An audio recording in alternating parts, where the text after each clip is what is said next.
Bola vaqt bo'ylab sayohat qilish kuchiga ega edi va u kelajakka osongina bora olardi. Biroq sayohatlardan birida u tasodifan qiyomat kuniga borib qoladi. Bola shu qadar hayratda qoladiki, bu xabarni darhol o'tmishga olib qaytishni xohlaydi.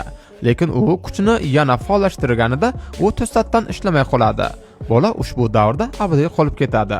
U oilasini topishga harakat qiladi, ammo qolgan ozgina ma'lumotlar unga oilasining allaqachon qiyomat ofatida halok bo'lganini ko'rsatadi.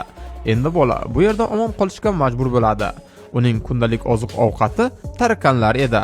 Lekin u ortga qaytish yo'lini topishga qat'iy bel bog'laydi. Kelajakni o'zgartirish uchun qaytishni xohlaydi. Oradan 50 yil o'tdi. U endi qariyaga aylandi, ammo uyiga qaytish yo'lini hali ham topa olmaydi.